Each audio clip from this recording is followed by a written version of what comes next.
ഒരു പ്രാവശ്യം കൂടെ നിങ്ങളുടെ സന്നിധിയിൽ നിങ്ങളുടെ മുൻപാകെ ദൈവത്തിന്റെ സന്നിധിയിൽ എഴുന്നേറ്റ് നിൽപ്പാൻ ദൈവം ഒരുക്കി തന്ന അവസരങ്ങൾക്കായി ദൈവത്തെ സ്തുതിക്കുന്നു. ഇത് മൂന്നാമത്തെ വട്ടമാണ് നിങ്ങളുടെ മധ്യയായിരിക്കുന്നത്. രണ്ടാമത്തെ സഹായവും സ്തോത്രം. ഈ ദൈവം ഒരുക്കി തന്ന ഈ സമയത്തെ ഓർത്ത് ദൈവത്തെ സ്തുതിക്കുന്നു. ഒരു കാലത്ത് എക്സൈറ്റായിട്ട് പറഞ്ഞാല് ഫെബ്രുവരി മാസം 2-ാം തീയതി 2003 ഈ വചനത്തിൽ നിന്ന് പ്രസംഗിക്കില്ല എന്ന് ഒരു തീരുമാനം എടുക്കേണ്ടുന്നതായി വന്നു. കാരണം എനിക്ക് തന്നെ ഇതിൽ നിന്ന് പ്രസംഗിക്കുവാനുള്ള യോഗ്യത ഇല്ല എന്ന് മനസ്സിലാക്കിയത് കൊണ്ട് ഇതിൽ നിന്ന് ഇനി പ്രസംഗിക്കുകയെന്നൊരു തീരുമാനം എടുക്കേണ്ടി വന്നു. എന്നാൽ ദൈവത്തിന്റെ കൃപയാൽ അവന്റെ കരുണ പ്രകാരം സ്തോത്രം വീണ്ടും അവന്റെ വചനം എടുക്കുവാൻ ദൈവത്തിനോട് കൃപ തോന്നിയതിനെ ഓർത്ത് സ്തുതിക്കുന്നു. അതുകൊണ്ടാണ് ഞാൻ വെറുതെ അല്ല പറയുന്നത്. ഈ വചനവുമായി നിങ്ങളുടെ മുൻപിൽ ദൈവം എനിക്ക് നൽകിയ അവസരത്തിനായി സ്തോത്രം എന്ന് പറയുമ്പോൾ ആ സ്തോത്രത്തിന് അല്പം വിലയുണ്ട്, വെറുതെ ഉള്ള കാര്യമല്ല. ഹല്ലേലൂയ, സ്തോത്രം. ഇന്നത്തെ നമ്മുടെ ചിന്തയ്ക്ക് വേണ്ടി നമുക്ക് എല്ലാവർക്കും പരിചയമുള്ള ഒരു വചനം എടുക്കാം. സ്തോത്രം. മത്തായിയുടെ സുവിശേഷം 11-ാം അധ്യായം അതിന്റെ സ്തോത്രം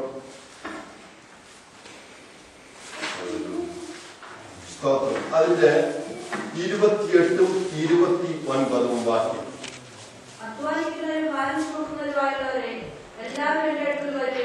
ഞാൻ നിങ്ങളെ ആശ്വസിപ്പിക്കും. ഞാൻ സൗന്ദര്യം താഴ്മയുള്ളവനാകിയാൽ എന്റെ മുഖം വെച്ചുകൊണ്ട് എന്നോട് പഠിക്കും. എന്നാൽ നിങ്ങളുടെ ആത്മാക്കൾക്ക് ആശ്വാസം കണ്ടെത്തും. എന്റെ മുഖം മൃദുവും എന്റെ ചുമടും ലഘുവുമാകുന്നു. നമ്മൾ വായിച്ചത് നമുക്ക് വളരെ പരിചയമുള്ള ഒരു ഭാഗമാണ്. വായിച്ചത് ഇതാണ്: അധ്വാനിക്കുന്നവരും ഭാരം ചുമക്കുന്നവരുമായുള്ളവരെ എല്ലാവരും എന്റെ അടുക്കൽ വരുവീൻ, ഞാൻ നിങ്ങളെ ആശ്വസിപ്പിക്കും. ഈ ആദ്യം വായിച്ച വചനമാണ് പല വ്യക്തികളെയും ക്രിസ്തുവിലേക്ക് നയിച്ചത്. വളരെ ഭാരത്തിലും പ്രയാസത്തിലും അധ്വാനത്തിലുമായിരുന്നവർ ഈ ക്രിസ്തുവിനെ കണ്ടെത്തുവാനുള്ള കാരണം ഈ വചനം അവരോട് ഇടപെട്ടു എന്നുള്ളതാണ്. ഇവിടെ പറയുന്നു, അധ്വാനിക്കുകയും ഭാരം ചുമക്കുകയും ചെയ്യുന്ന എല്ലാവരുമേ എന്റെ അടുക്കൽ വരുവീൻ, ഞാൻ നിങ്ങളെ ആശ്വസിപ്പിക്കും. ക്രിസ്തുവിന്റെ അടുക്കൽ വരുന്നവർ ഓരോരുത്തരും ആശ്വസിപ്പിക്കപ്പെടും. ഇനിയും ക്രിസ്തുവിന്റെ അടുക്കൽ വന്നു കഴിഞ്ഞിട്ട് ഉള്ളതാണ് അടുത്ത വാക്യം. അതാണ് ഇന്നത്തെ നമുക്ക് ദൈവം എന്റെ മനസ്സിൽ തന്ന വാക്യം. സ്തോത്രം. അടുത്ത വാക്യം എന്താണ് പറയുന്നത്? ഞാൻ താഴ്മയും സൗമ്യതയും ഉള്ളവനാകിയാൽ, ഞാൻ സൗമ്യതയും താഴ്മയും ഉള്ളവനാകിയാൽ എന്റെ മുഖം ഏറ്റുകൊണ്ട് എന്നോട് പഠിപ്പിക്കും. സ്തോത്രം. നമുക്കറിയാം, അവന്റെ ശിഷ്യന്മാർ വന്ന് പറയുന്നു, ഞങ്ങളെ പ്രാർത്ഥിക്കാൻ പഠിപ്പിക്കണമേ. കർത്താവ് അവരോട് ഒരിക്കലും പറയുന്നില്ല, ഞാൻ പ്രാർത്ഥിക്കുന്നത് പോലെ പ്രാർത്ഥിക്കാൻ പഠിക്കണമെന്ന്. കർത്താവ് പറയുന്നില്ല, ഞാൻ പ്രസംഗിക്കുന്നത് പോലെ പ്രസംഗിക്കുവാൻ നിങ്ങൾ പഠിക്കണമെന്ന് പറയുന്നില്ല. എന്നാൽ കർത്താവ് പറയുന്നു, എന്നെ നോക്കി ഒന്ന് പഠിക്കണമെന്ന്. എന്താ പഠിക്കണമെന്ന? എന്റെ താഴ്മയും എന്റെ സൗമ്യതയും നിങ്ങളൊന്ന് പഠിക്കണമെന്ന്. ക്രിസ്തുവിന്റെ അടുക്കൽ വന്നിരിക്കുന്ന ഒരു വ്യക്തിയുടെ ആ വ്യക്തിക്ക് ആവശ്യമായ ഒരു പഠിത്തം ഉണ്ട്. ആ പഠിത്തം എന്താണെന്ന് നാം അറിയുവാൻ കർത്താവ് വാസ്തവമായി ആഗ്രഹിക്കുന്നു. കർത്താവ് എന്നോട് ഇടപെട്ടത് കൊണ്ടാണ് നിങ്ങളോട് ഇത് പറയുന്നത്. കർത്താവ് നമ്മോട് പറയുകയാണ്, എന്തെങ്കിലും പഠിക്കണമെന്ന് പറഞ്ഞിട്ട് നാം അത് പഠിക്കാതെ പോയാൽ മഹാകഷ്ടമാണ് നമ്മുടെ ജീവിതത്തിൽ. കർത്താവ് പഠിക്കണമെന്ന് പറഞ്ഞ കാര്യം ആദ്യം പഠിക്കാതെ മറ്റെന്ത് നാം പഠിച്ചാലും മറ്റെന്ത് നാം ചെയ്താലും യാതൊരു പ്രയോജനവുമില്ല. അതുകൊണ്ടാണ് ഇന്ന് വായിച്ച സങ്കീർത്തനത്തിൽ പറയുന്നത്, നിങ്ങളുടെ ഹനനയാഗങ്ങൾ ഞാൻ ഇച്ഛിച്ചില്ല. ഓ സ്തോത്രം, ഇതൊന്നും ഞാൻ ചോദിച്ചില്ല, അല്ലെങ്കിൽ നിങ്ങളോട് ആവശ്യപ്പെട്ടിട്ടില്ല. എന്നാൽ ഇവിടെ ആവശ്യപ്പെടുന്ന ഒരു കാര്യമുണ്ട്, നിങ്ങൾ എന്നോട് പഠിക്കണം.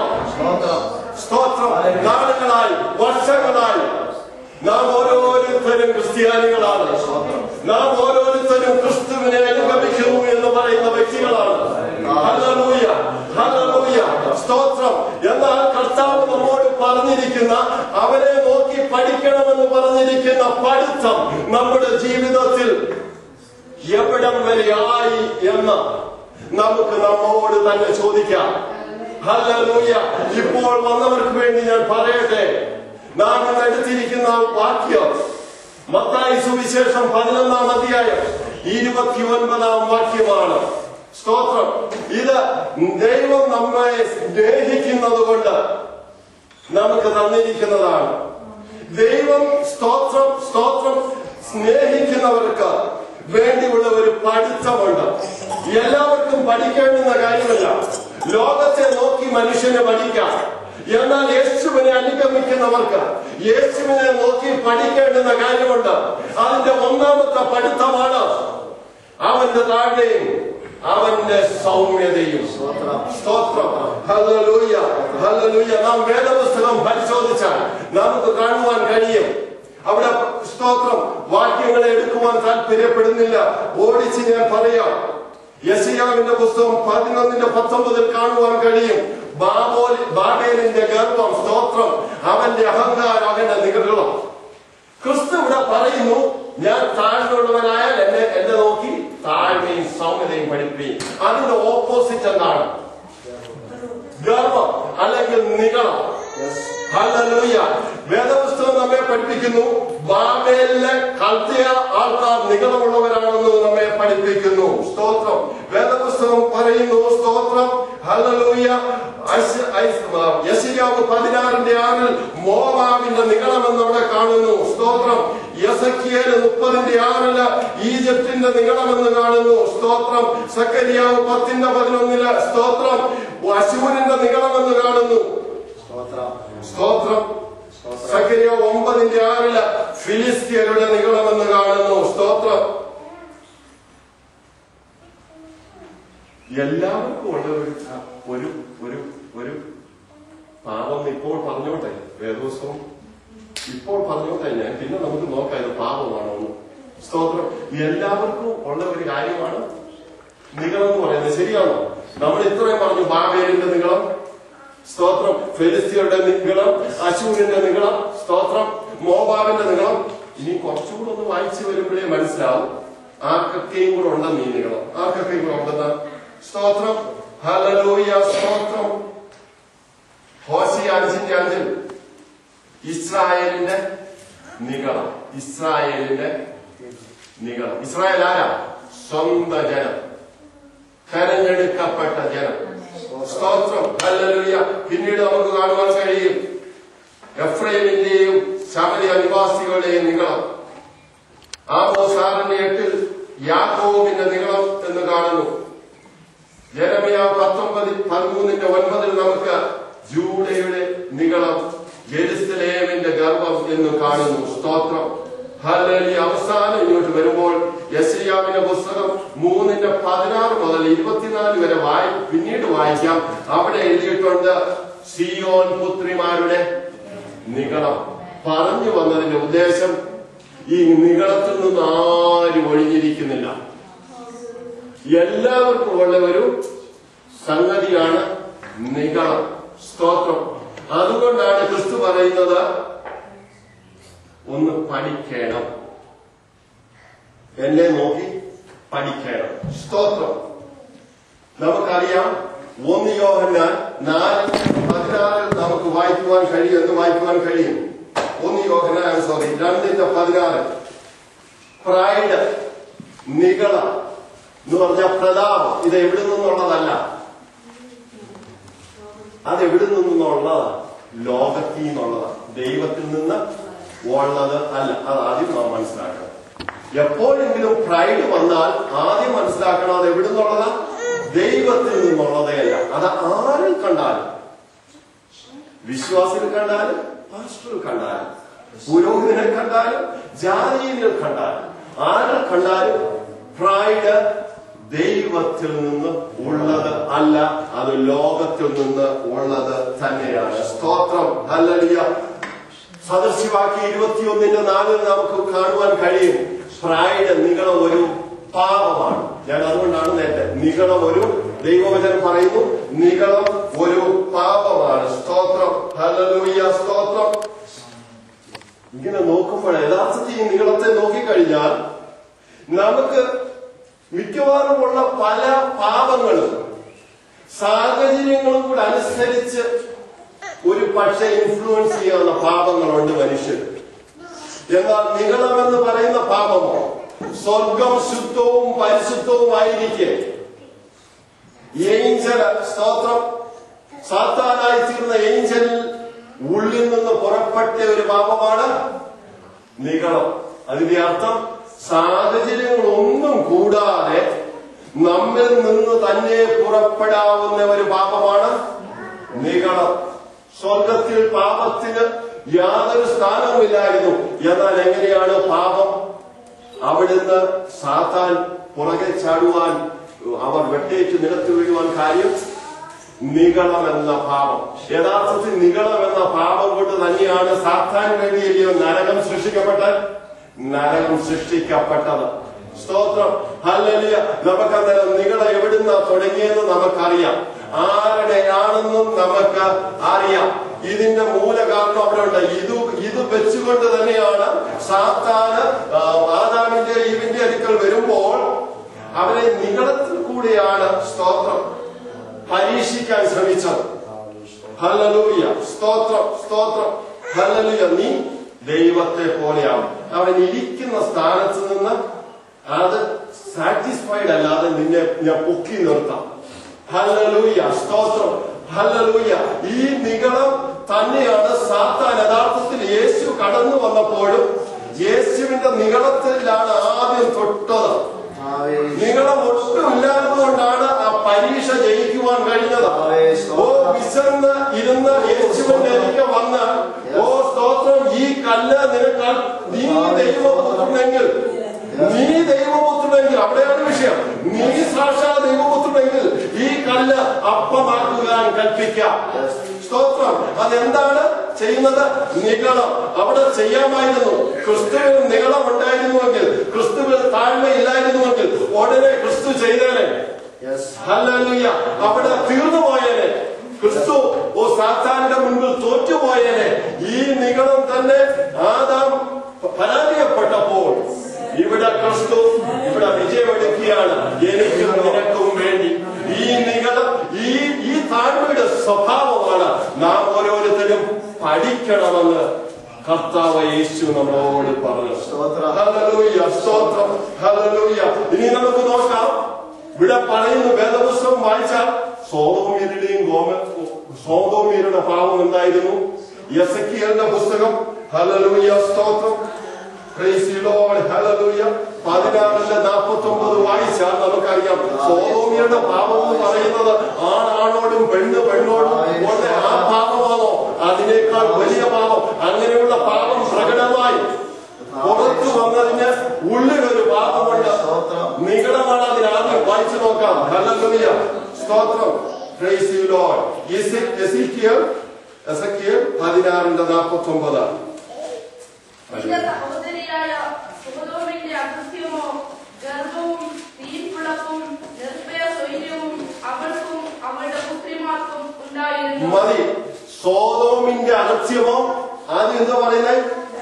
ഗർവവും തീൻപുളക്കും നിർഭയ സ്വൈര്യവാസം എന്ന് പറഞ്ഞാൽ, നമ്മുടെ സാധാരണ മനസ്സിലാകുന്ന ഭാഷയിൽ പറഞ്ഞാൽ നിഗളം, സമൃദ്ധി, ഇല്ലയോ? തീൻപുളർപ്പ് എന്ന് പറഞ്ഞാൽ സമൃദ്ധി, പിന്നീട് സ്വൈര്യം, ആരെയും പേടിക്കണ്ട. ഈ 3 കാര്യം വന്നു കഴിയുമ്പോ എന്തോ വരുമെന്ന ഈ സോതോമ്യ പാപം വരും.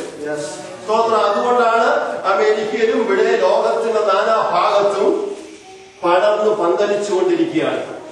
സ്തോത്രം, ഹല്ലേലൂയ, സ്തോത്രം. അതുകൊണ്ട് നമ്മുടെ ജീവിതത്തില്, സ്തോത്രം, നമുക്കും ഇതൊക്കെ ഉണ്ട്. മനസ്സിലാക്കിക്കോളും. അതിൽ നിന്ന് പുറപ്പെടുന്ന മറ്റു പാപങ്ങളുണ്ട്.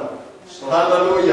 നമുക്ക് പെട്ടെന്ന് സമയം കുറവ് മൂലം പെട്ടെന്ന് ഓടിപ്പോകുവാൻ ഞാൻ താല്പര്യപ്പെടുന്നു. ഹല്ലേലൂയ, സ്തോത്രം. സ്തോത്രം. സദൃശ്യവാക്യം 6-ാം അധ്യായം 16-ാം വാക്യം വായിച്ചാൽ അവിടെ പറയുന്നു 6 കാര്യം യഹോവയ്ക്ക് വെറുപ്പ്, 7 കാര്യം യഹോവയ്ക്ക് അറപ്പാകുന്നു. അതിൽ ആദ്യത്തെ കാര്യം ഏതാണ് ദൈവത്തിന് വെറുപ്പായിട്ടുള്ളത്? ഗർവം, നിഗളം. യഹോവയ്ക്ക് വെറുപ്പായിട്ടുള്ള 6 കാര്യങ്ങളിൽ ഒന്നാമത്തെ കാര്യമാണ് നിഗളം, ഗർവം. ഹല്ലേലൂയ, സ്തോത്രം, സ്തോത്രം.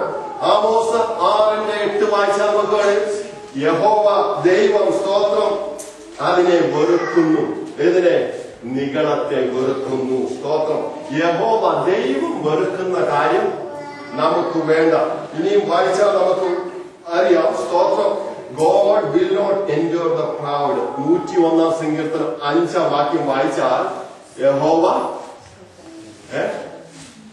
നിഗളിയെ സഹായിക്കുകയെന്നാണോ സഹിക്കുകയെന്നാണോ? സഹിക്കുകയല്ല. ദൈവത്തിന് സഹിക്കാൻ ഒക്കത്തില്ലെന്ന്. നിഗളിയെ ദൈവത്തിന് സഹിക്കാൻ ഒക്കത്തില്ല. സ്തോത്രം, സ്തോത്രം, സ്തോത്രം, സ്തോത്രം, സ്തോത്രം, സ്തോത്രം, സ്തോത്രം. പ്രോവർബ്സ് 14 സ്തോത്രം. ഇനി നാം യാക്കോബിന്റെ ലേഖനം 4:6 വായിച്ചാൽ God resists the proud. യഹോവ ദൈവം നിഗളികളോട് എതിർത്ത് നിൽക്കുന്നു. മനുഷ്യർ എതിർത്തോട്ട് കേട്ടോ, മനുഷ്യർ എതിർത്തോട്ടെ, ദൈവം എതിർക്കാതെ നോക്കണം. ഇവിടെ പറയുന്നു ദൈവം നിഗളികളോട് എതിർത്ത് നിൽക്കുന്നു. ദൈവത്തിന്റെ എതിർപ്പ് നമ്മുടെ ജീവിതത്തിൽ വരാതിരിക്കാൻ സൂക്ഷിച്ചോണം. ഹല്ലേലൂയ, സ്തോത്രം, ഹല്ലേലൂയ, സ്തോത്രം, സ്തോത്രം. നിഗളമുള്ള ഹൃദയം, ഹല്ലേലൂയ, അത് സ്തോത്രം ഒരു അബോമിനേഷനാണ്. അങ്ങോട്ട് പോകുന്നില്ല. ഇനി പറയുന്നു ഇത് ദൈവത്തിന് സഹിക്കുകയില്ല നിഗളം. അതുകൊണ്ട് തന്നെയാണ് പറയുന്ന നിഗളികളിൽ നിന്ന് വേർപെട്ടിരിക്കണം. ഒരു സെപ്പറേറ്റഡ് ലൈഫ് അവിടെ വേണം. സ്തോത്രം. നിഗളത്തിൽ നിന്ന് വരുന്നതാണ് ഈ ലോകത്തിന്റെ എല്ലാ ചെയ്തികളും. അതിനാണ് ഒരു സെപ്പറേറ്റ് ലൈഫ് വേണമെന്ന് പറയുന്നത്. 2 തീമോത്തിയോസിന് എഴുതിയ 2-ാം ലേഖനം 3-ാം അധ്യായം 2 മുതൽ 5 വരെ നിങ്ങൾക്ക് പിന്നെ വീട്ടിൽ പോയി വായിക്കാം. സ്തോത്രം. 1 തീമോത്തിയോസ് 6:4-5 വീട്ടിൽ പോയി വായിക്കാം. സ്തോത്രം. അവിടെ വ്യക്തമായിട്ട് അവിടെ കാണുന്നു അവരെ വിട്ട ഒഴിയ, അവരെ വിട്ട ഒഴിയ. സ്തോത്രം. ഹല്ലേലൂയ, സ്തോത്രം. പിന്നീട് ഇവിടെ പറയുന്നു സ്തോത്രം അവരെ എന്റർടൈൻ ചെയ്യരുത്. ആരെ? നിഗളികളെ നാം എന്റർടൈൻ ചെയ്യരുത്. സ്തോത്രം. ഹല്ലേലൂയ. ഇനി എന്താണ് ഇതിന്റെ കുഴപ്പം? സ്തോത്രം. താഴ്മയില്ലെങ്കിലുള്ള കുഴപ്പം എന്താണ്? ക്രിസ്തുവിന്റെ താഴ്മ പഠിച്ചില്ലെങ്കിലുള്ള കുഴപ്പം എന്താണ്? കുഴപ്പേ ഉള്ളൂ. അല്ലെങ്കിൽ ക്രിസ്തു ഇത് മാത്രം, വേറെ ഒന്നും പഠിക്കാൻ പറഞ്ഞില്ലല്ലോ. ക്രിസ്തു എന്നെ നോക്കി എന്റെ താഴ്മയും സൗമ്യതയും പഠിക്കാം. എന്താണ്? 1 തീമോത്തിയോസ് നേരത്തെ ഞാൻ പറഞ്ഞതാ 6:4 അവിടെ വായിക്കാൻ ഞാൻ മലയാളത്തിൽ നിങ്ങൾക്ക് വായിക്കാം.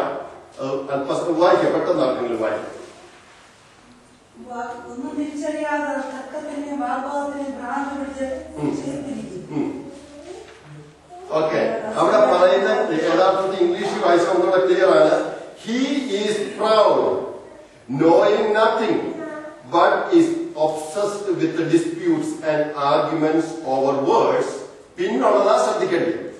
From which come envy, strife, reviling, evil suspicions, useless wranglings of men of corrupt minds and destitute of the truth, who suppose that godliness is a means of gain. നിഗളത്തിൽ നിന്ന് വരുന്ന ദൂഷ്യ ഫലങ്ങൾ എന്താണ്? അതുകൊണ്ടാണ് താഴ്മ പഠിക്കണമെന്ന് പറഞ്ഞത്.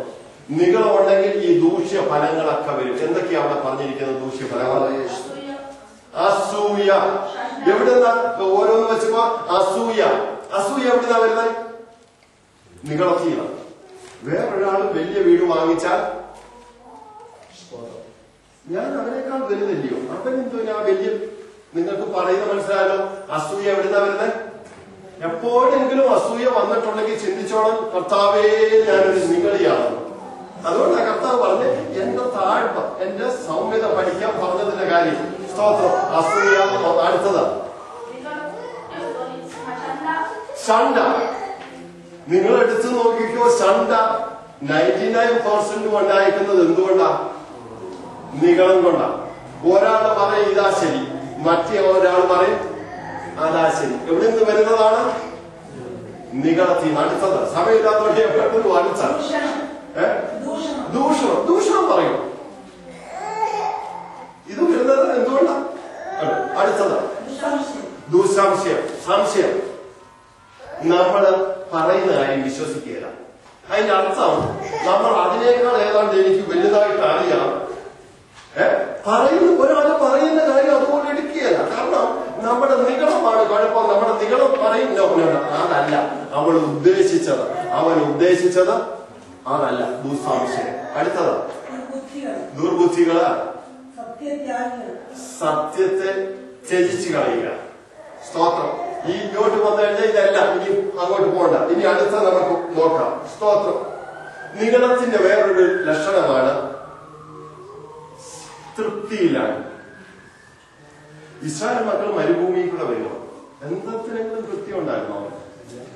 നമ്മുടെ ജീവിതവും നോക്കുക. നമുക്ക് എന്തിനെങ്കിലും തൃപ്തി ഉണ്ടോ? നമ്മുടെ പേരെന്തോ പറയുന്നത് വിശ്വാസി എന്നാ. നമ്മുടെ പേരെന്തോ പറയുന്നത് ഈ ക്രിസ്തുവിനെ അനുഗമിക്കുന്നവനാ. ക്രിസ്തുവിനെ അനുഗമിക്കുന്നവരുടെ ആദ്യ സ്റ്റെപ്പ് എന്തോ ആയിരിക്കണമെന്ന് ക്രിസ്തു പറഞ്ഞു. എന്നെ നോക്കി ആദ്യം ഇത് പഠിക്കണമെന്ന് പറഞ്ഞെന്തോ താഴ്മയും സൗമ്യതയും.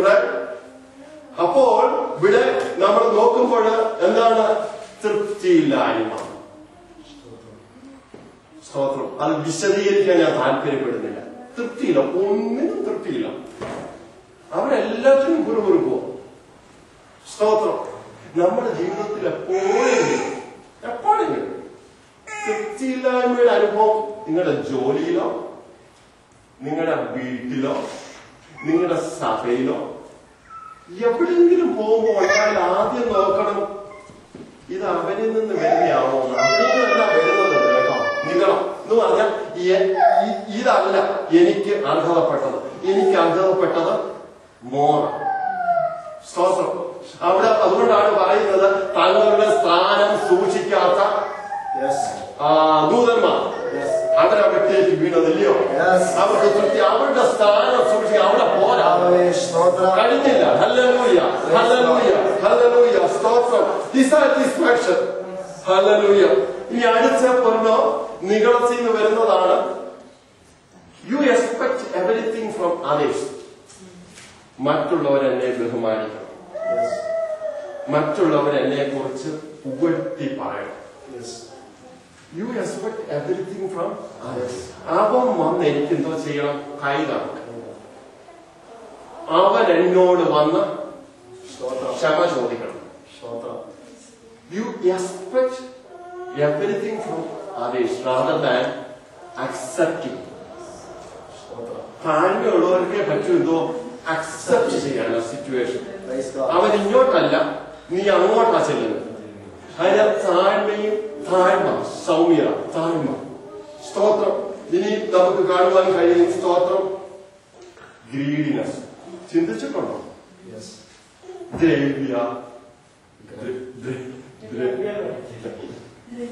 ദ്രവ്യാഗ്രഹം. ഗ്രീഡിനെസ് എവിടുന്ന് വരുന്നതായി? നിഗളത്തീന്ന് വരുന്നത്. ചിന്തിച്ചു നോക്കുക. സ്തോത്രം. ഹല്ലേലൂയ. നമുക്ക് മുന്നോട്ട് പോകാം. ഈ ലിസ്റ്റ് ഒത്തിരിയാണ്. സ്തോത്രം. ഹല്ലേലൂയ. സ്തോത്രം. മറ്റൊന്ന്, നമ്മൾ നമ്മുടെ തെറ്റുകളെ അക്സെപ്റ്റ് ചെയ്യത്തില്ല. സ്തോത്രം.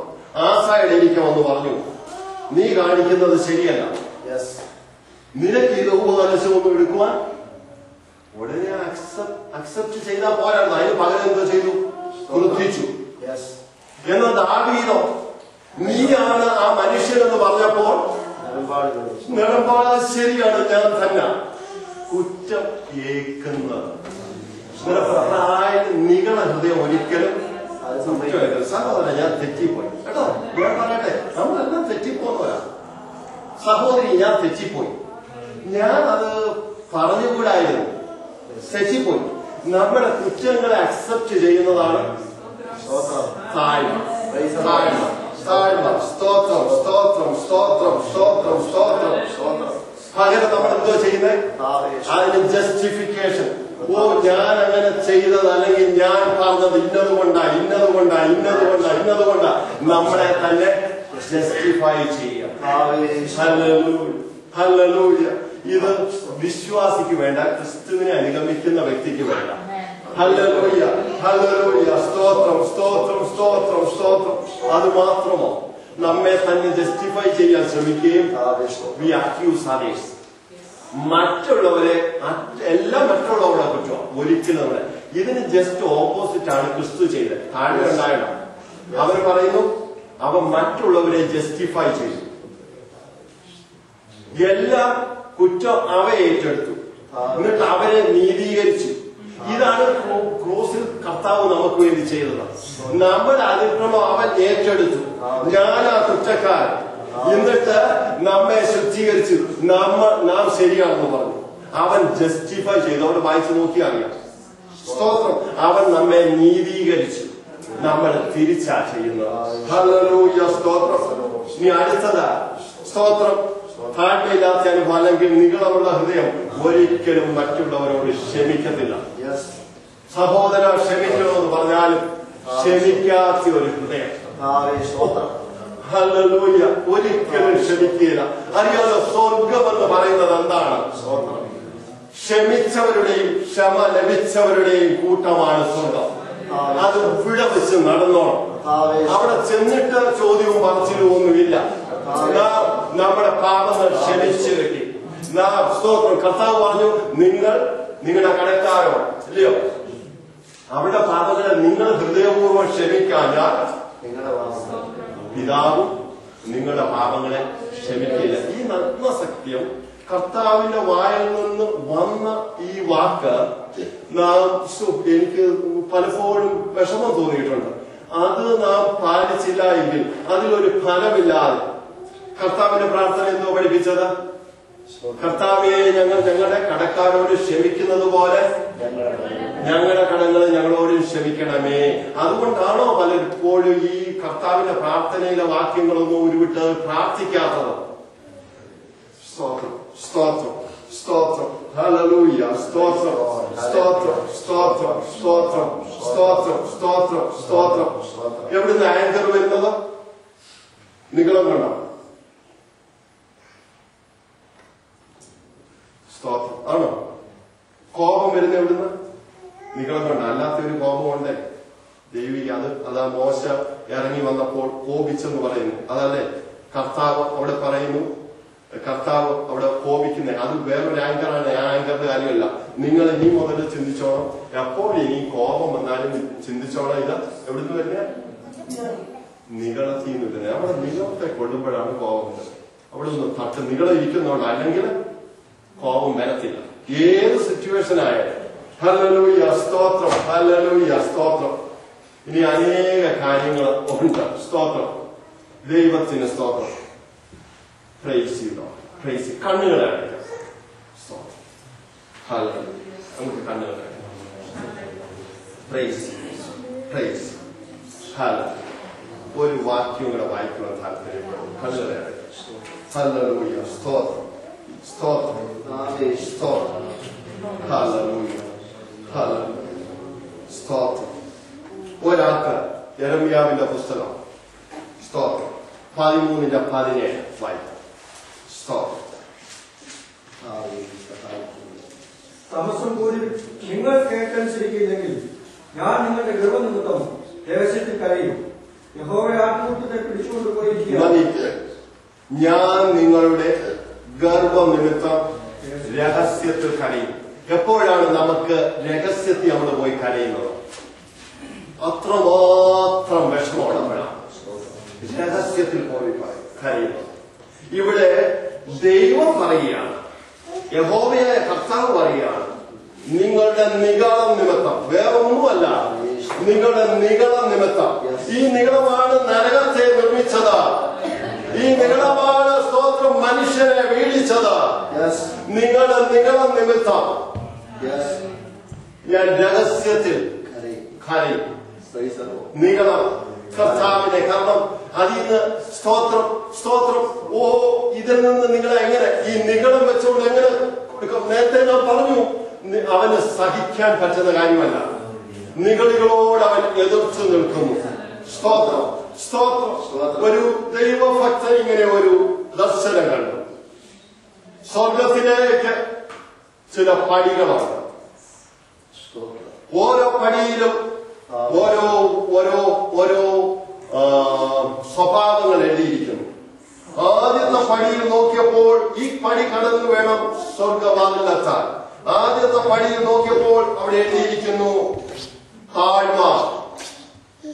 അപ്പോൾ ഈ ദൈവദാസൻ ചിന്തിച്ചു, ഇനി അടുത്ത പടിയില് ഇങ്ങനെയുള്ള ഏതെങ്കിലും നല്ല ദിവ്യ സ്വഭാവത്തെ കുറിച്ചായിരിക്കും എഴുതിയിരിക്കുന്നതാണ്. അടുത്ത പടിയിൽ നോക്കിയപ്പോൾ അവിടെ എഴുതിയിരിക്കുന്നു താഴ്മ. അടുത്ത പടിയിൽ നോക്കിയപ്പോൾ എഴുതിയിരിക്കുന്നു താഴ്മ. സ്തോത്രം സ്തോത്രം. അതുകൊണ്ടാണ് യേശു പറഞ്ഞത്, എന്നെ നോക്കി പഠിപ്പി. ഞാൻ പറഞ്ഞ ദൈവദാസൻ വളരെ താഴ്മയുള്ള ദൈവദാസനായി തീർന്നു. അനേകർക്ക് മാതൃകയുള്ളവനായി തീർന്നു. ഒരു സഹോദരി ഒരു ദർശനം കാണുവാനിടയായി. സ്തോത്രം. എല്ലാവരും സ്വർഗത്തിൽ ചെല്ലുന്നു. അവിടെ ദൂതൻ ഇരിക്കുന്നു. ദൂതൻ ഇരുന്നിട്ട് എല്ലാവരോടും ഒരു ചീറ്റ് ഒരു കുറിപ്പ് നോക്കുന്നു. അവിടെ കുറിപ്പ് എല്ലാവരോടും ഒരു കുറിപ്പ് ചോദിക്കുന്നു. അപ്പോൾ ഈ സഹോദരിക്ക് നോക്കി എന്തുവാ ഈ കുറിപ്പിൽ എഴുതിയിരിക്കുന്നത്? ആ കുറിപ്പിൽ എഴുതിയിരിക്കുന്നത് ദൂതനോട് ചോദിച്ചു, എന്താണ് എഴുതിയിരിക്കുന്നത്? അതുകൊണ്ട് അതിൽ രണ്ട് കാര്യം എഴുതിയിരുന്നു, താഴ്മയും വിശുദ്ധിയും. താഴ്മയും വിശുദ്ധി. ഈ കുറിപ്പില്ലാതെ അവിടെ ചെല്ലത്തില്ല. അതുകൊണ്ടാണ് ഒന്നാമത്തെ സ്റ്റെപ്പായിട്ട് യേശു പറഞ്ഞത്, എന്നെ നോക്കി എന്റെ താഴ്മ പഠിക്കാം, എന്നെ നോക്കി എന്റെ വിനയം പഠിക്കാം.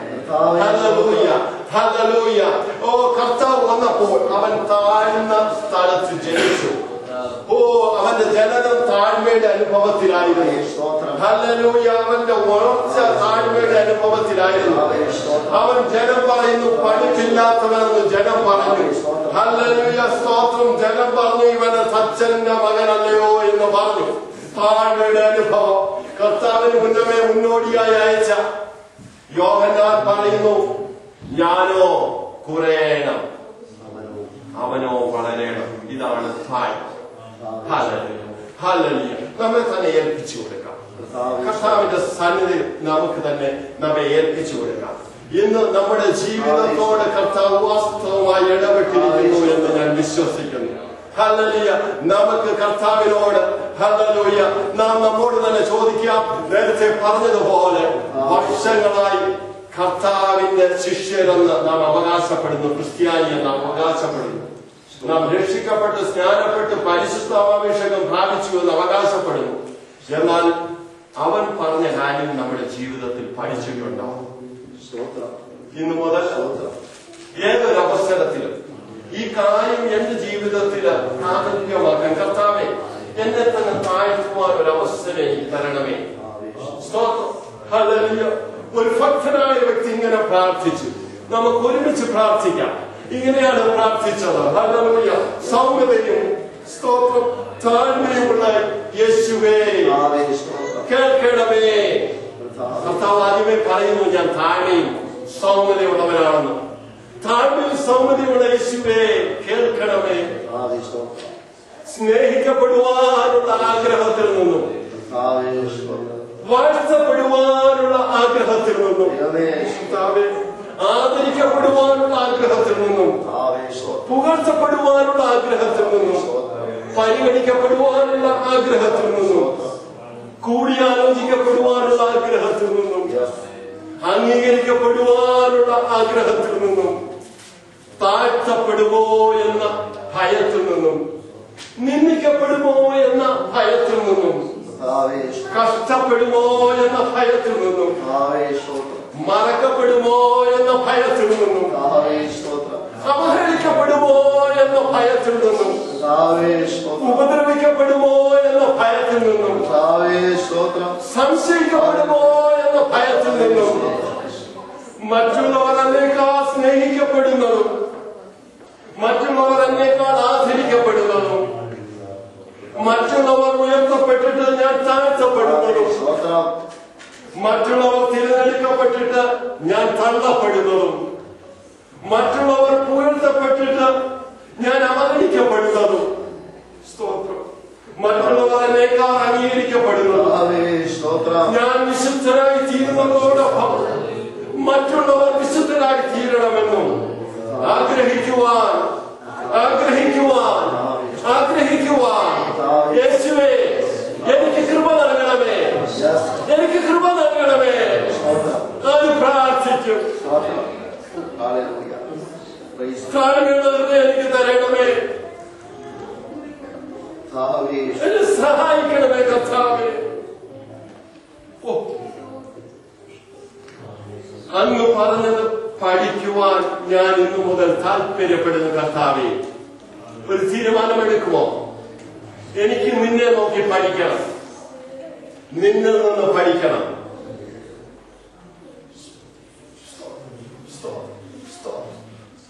നീയാണ് എന്റെ മാതൃക.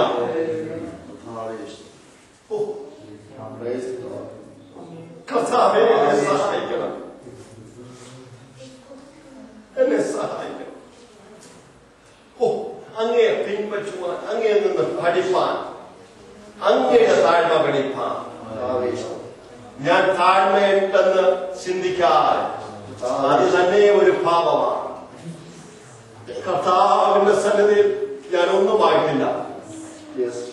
കർത്താവിനെ കുറിച്ച് പറയുന്നു, ദൈവത്തോട് കൂടെ ദൈവത്തിന് അനുരൂപമായവൻ, ദൈവത്തോടുള്ള സമത്വം മുറുകെ പിടിക്കാതെ തന്നെത്താൻ താഴ്ത്തി മരണത്തോളം തന്നെത്താൻ തായി. മരണത്തോളം. സ്തോത്രം. താഴ്മയിൽ നിന്ന് വരുന്നതാണ് അനുസരണം. സ്തോത്രം. നമ്മുടെ ജീവിതത്തിൽ പ്രൈഡിൽ നിന്ന് വരുന്നതായ എല്ലാം മാറ്റിക്കളയണം. സ്തോത്രം. പ്രൈഡിൽ നിന്ന് വരുന്നതായ എല്ലാം മാറ്റിക്കളയണം. ഹല്ലേലൂയ. എല്ലാ സ്വഭാവങ്ങളും മാറ്റിക്കളയണം. അകത്തു നിന്ന് ആദ്യം മാറ്റണം, പിന്നെ പുറത്തു നിന്ന് മാറ്റണം. അകമുണ്ടാക്കിയവനാണ് ഉണ്ടാക്കിയത്. ഭക്തിയുള്ള സ്ത്രീകൾ തന്നെ ഇപ്രകാരം അലങ്കരിച്ചു എന്ന പത്രോസിലൂടെ കർത്താവ് രേഖപ്പെടുത്തുന്നു. സൗമ്യതയും താഴ്മയുള്ള സ്വഭാവം കണ്ട അവർ തങ്ങളെ തന്നെ അലങ്കരിച്ചു. നമ്മുടെ അലങ്കാരം അതാണ്.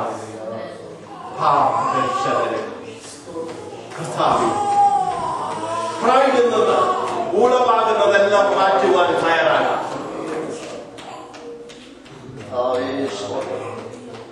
കർത്താവേ ഞങ്ങളെ സഹായിക്കണമേ. അങ്ങ് കേൾപ്പിച്ച വചനത്തിനായി ഈ എളിയവനോട് കരുണ ചെയ്യണമേ. അങ്ങയുടെ താഴ്മ പഠിപ്പാൻ, അങ്ങയുടെ താഴ്മ ഏറ്റെടുക്കുവാൻ എന്നെയും ഈ വചനം കേട്ട ഈ ചെറിയ കൂട്ടത്തെയും ഒന്ന് സഹായിക്കണമേ. അങ്ങ് കൃത്യമായി ഞങ്ങളോട് സംസാരിച്ച അങ്ങ് ഞങ്ങളെ സ്നേഹിക്കുന്നു. അതുകൊണ്ടാണ് അങ്ങയുടെ പഴുത്ത് അങ്ങയിൽ നിന്ന് പഠിക്കുവാൻ അങ്ങ് ഞങ്ങളോട് കൽപ്പിച്ചിരിക്കുന്നത്. അങ്ങ് ഞങ്ങളെ കേൾപ്പിച്ചത് അതുകൊണ്ടാണ്. ഞങ്ങൾക്ക് തന്ന ഈ നല്ല അവസരത്തിനായി സ്തോത്രം. അങ്ങയുടെ മുത്തുകളെ പിറക്കുവാൻ ഞങ്ങളെ സഹായിച്ചതിനായി ഞങ്ങളൊന്ന് പാടിയതുപോലെ എന്നെ ഒരു മുത്താക്കി തീർക്കണമേ. എന്നെ ഒരു മുത്താക്കി തീർക്കണമേ. ഒന്ന് താഴ്മ ധരിച്ചാൽ നാം ഒരു മുത്തായി എന്നെ മുത്താക്കി തീർക്കണമേ. എന്നെ താഴ്മയുള്ളവനാക്കി തീർക്കണമേ. എന്നെ താഴ്മയുള്ളവനാക്കി തീർക്കണമേ. പ്രാർത്ഥന കേട്ടതിനായി സ്തോത്രം. ദൈവം നമ്മെ